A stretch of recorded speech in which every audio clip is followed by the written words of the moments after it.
Fala galera, bora lá? Como é que vocês estão? Espero que vocês estejam bem. Vamos continuar aí. Vamos terminar dentro de poucos meses. O Novo Testamento. O último vídeo foi a introdução da primeira carta aos Coríntios. Vamos agora para o primeiro capítulo. Bora lá. Saudação. Eu, Paulo, que fui chamado pela vontade de Deus para ser apóstolo de Cristo Jesus, escrevo, junto com o irmão Sóstenes, esta carta à Igreja de Deus, que está na cidade de Corinto. Escreva a todos os que, pela união com Cristo Jesus, foram chamados para pertencerem ao povo de Deus.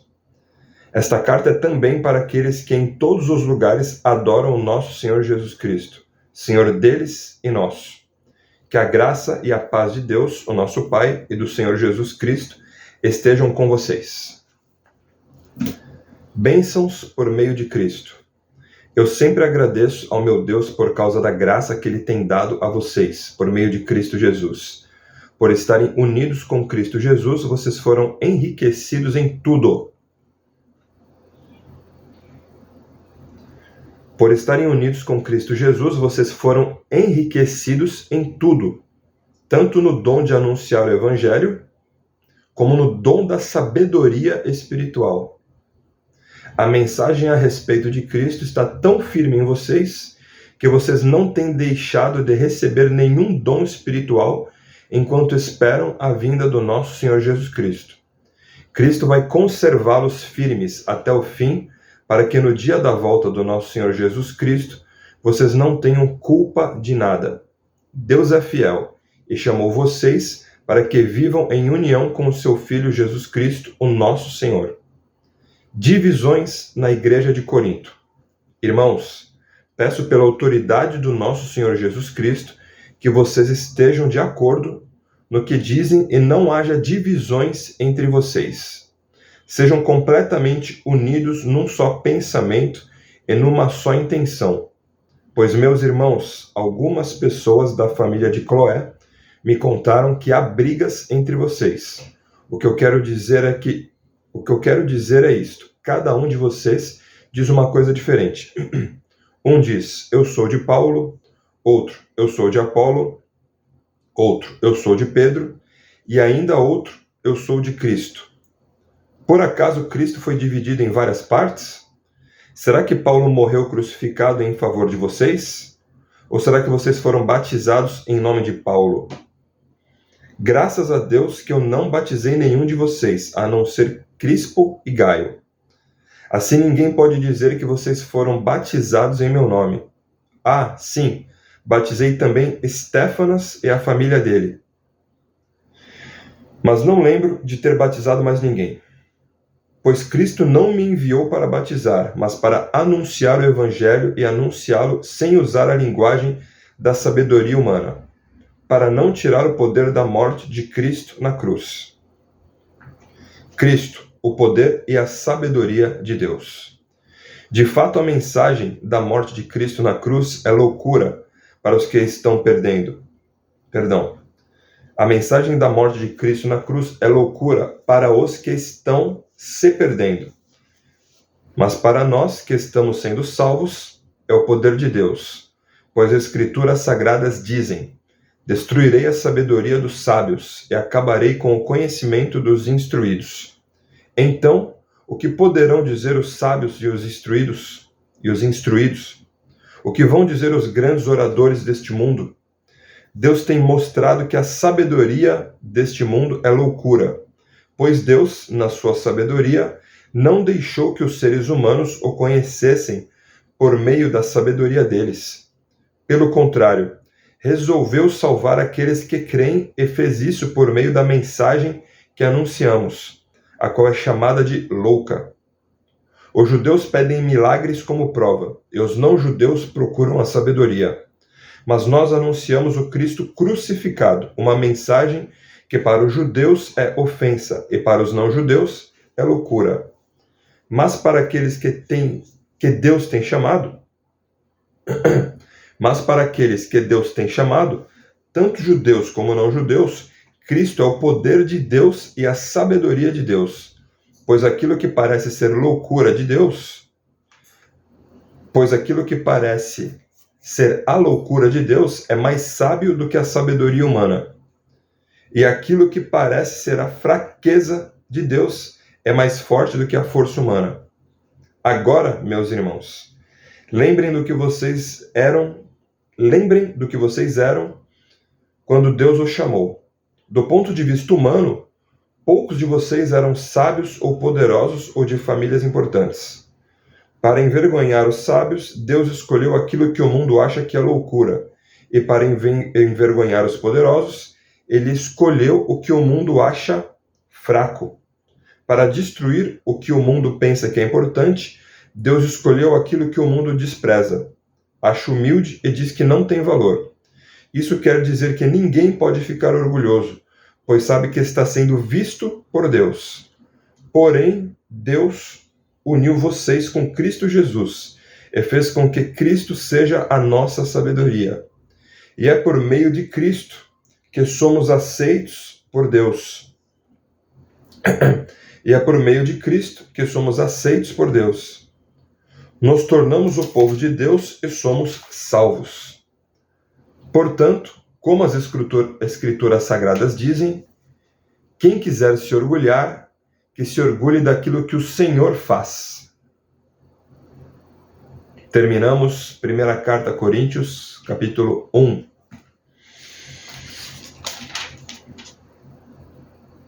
Para envergonhar os sábios, Deus escolheu aquilo que o mundo acha que é loucura.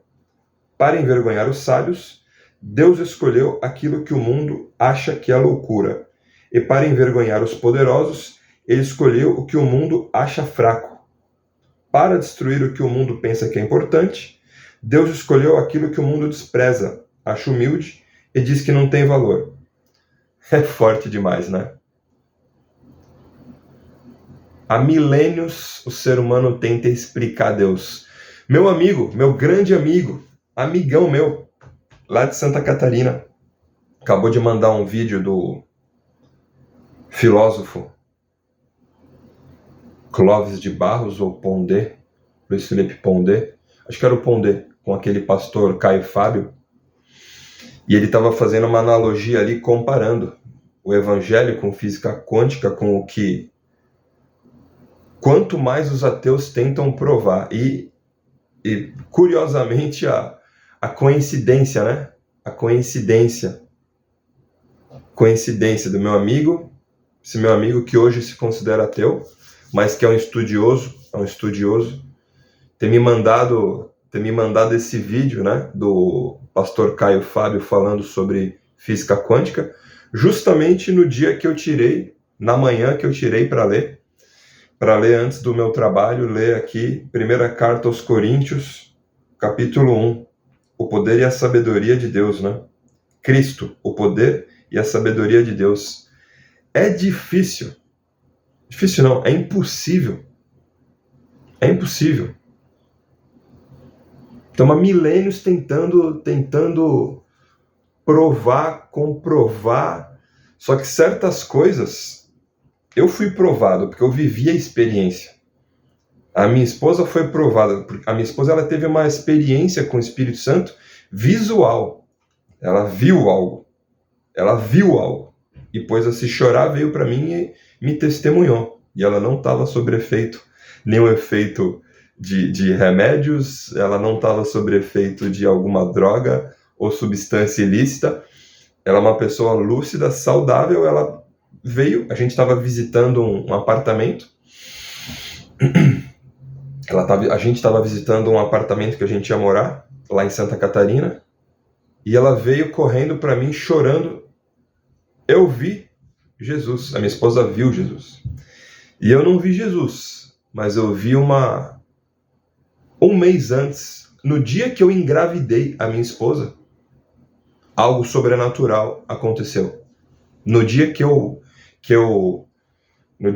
a gente engravidou, né? Que eu engravidei a minha esposa em junho de 2017, aconteceu algo sobrenatural no nosso apartamento em Santa Catarina.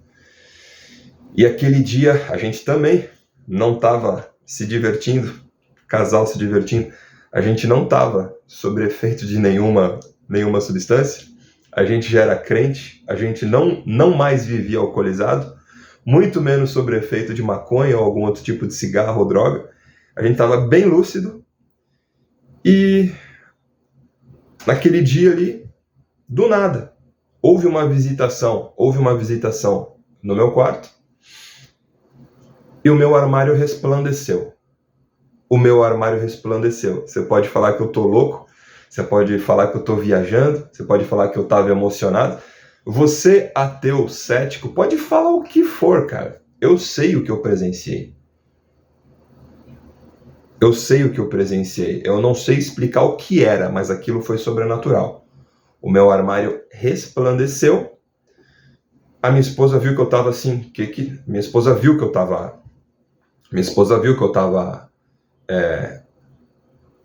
impactado assim. Ela voltou e disse: o que está acontecendo? Você está mal? Quer ir no médico? Eu, não, estou bem. Eu vi que houve uma visitação. Houve uma demonstração do espiritual na minha frente. Não sei se foi o Espírito Santo brilhando, não sei se foi um anjo, não sei te explicar o que foi, mas houve algo. Um mês depois, em julho de 2017, ela vem